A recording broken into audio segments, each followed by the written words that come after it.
Hello everyone, I am 9mm Makarov man, and today I have Norma, range and training 95 grain 9mm Makarov. But before we get into the rest of the video, I have a question for you.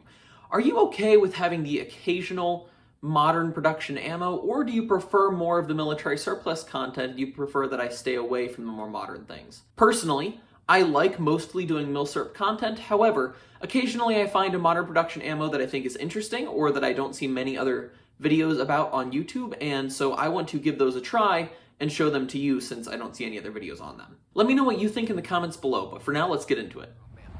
So what I have today is this ammo from Norma. It is Norma Range and Training 95 grain 9mm Makarov. It's labeled as 1017 feet per second out of a 6-inch barrel. Now, this handgun does not have a 6-inch barrel, but I'll put the correct barrel length up on the screen for you. So, given the recent Russian ammo ban, I believe ammo like this, which is brass-cased and from Hungary, is going to become a lot more common. And since this is what I believe to be some of the cheapest 9mm Makarov online right now, I thought I would do a video reviewing it for you. I've shot 100 rounds before the ammo I'm about to shoot, and it has been reliable so far. So let's check velocities and accuracy on the camera for you. 818 feet per second. 821 feet per second. 786 feet per second. 854 feet per second. 854 feet per second again. Okay, so that looks like that was a chronograph error.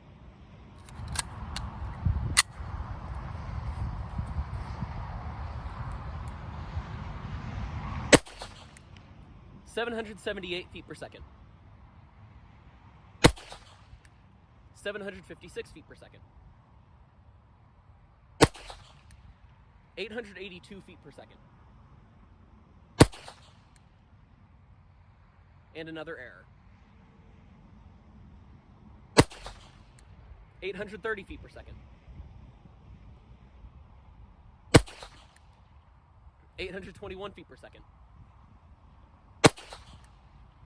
785 feet per second. So that was our chronograph testing. Our smallest number was 756, and our largest was 882. That leads to a total spread of 126 from the lowest to the highest, which actually is pretty high, and an average of 813.1. Now the box gives an average velocity of 1017. And I want you to keep in mind, though, that on the box they tested with a 6-inch barrel, and this handgun has a 3 7/8 inch barrel. So that's a little over 2 inches cutting off, or a little over 1/3 of the barrel length. So we would expect that velocity to be quite a bit lower than with that 6-inch barrel. Now I do want to take a moment and talk about that spread in chronograph velocities. When I'm looking at rifle military surplus ammo, it's pretty common that I will encounter a round that has around 50 feet per second from the lowest to the highest in a 10-shot group. And this round more than doubled that while being at a much lower velocity than those rifles, which means that this round, well, okay for training, might not be good for duty use. Now, this large of a spread is something that we should remember. Usually the spread will indicate how accurate an ammo can be once you get out to longer ranges, and it can tell you something about how well the ammo was produced. But next, let's take a moment and look at the accuracy shooting. I'm going to aim the camera down so that's pointing at the target and step back about 10 yards.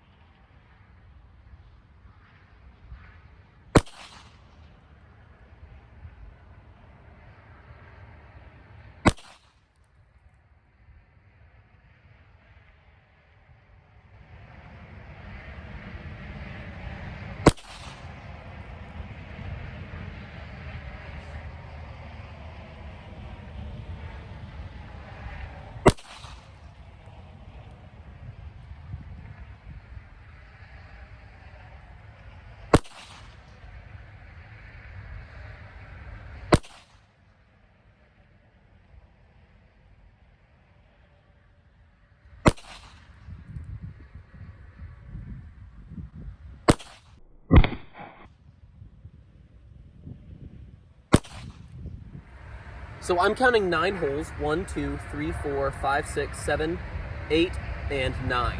I think this one might also be 2. I know that this one is 2 and this one is 2. But I'll review the footage and confirm that before I do the commentary on it.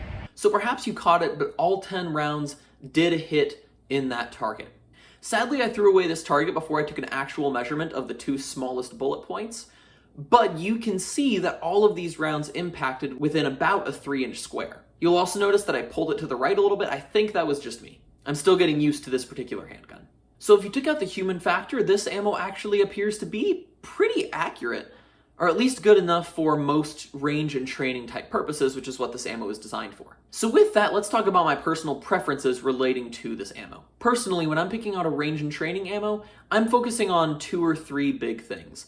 The first obvious one is reliability. I want the ammo to function almost flawlessly. Clearly, you are sometimes going to have certain jams and malfunctions if you shoot ammo for long enough, but this ammo for me, I shot about 125 rounds, and every single round cycled perfectly, even when the gun got dirty. The other thing is cost. Specifically with range and training ammo, you're going to be shooting a lot, but you aren't really concerned about damaging whatever you're shooting at. So the big thing you want to be worried about is price, because you want to be able to train and practice with that ammo over a longer period of time. This ammo comes in at about $20 a box, which is about the prices I've been seeing regular 9mm ammo, and if you order on Norma's website, if you spend over $150, you do get free shipping. The other thing you need, in my opinion, is semi-decent accuracy. Clearly, if the ammo isn't accurate at all, you aren't going to know if your training is actually paying off. And this ammo, although not perfect, was accurate enough for my needs as a training ammo. One other nice thing about this ammo in particular is that it is brass cased and boxer primed, which means if you reload 9mm Makarov, this is a good ammo for you because you can reload those spent cases. So all around, personally, I would use and recommend this ammo in the future. In fact, I made another order from Norma, and I did buy some more of this ammo along with some 223. If this video has been helpful for you, it really helps me out a lot if you like, leave a comment, and subscribe. But that should be all for today. So I fired Norma 9mm Makarov out of my CZ82, and I lived on. Which proves it's hard to get the best of a man named John. John.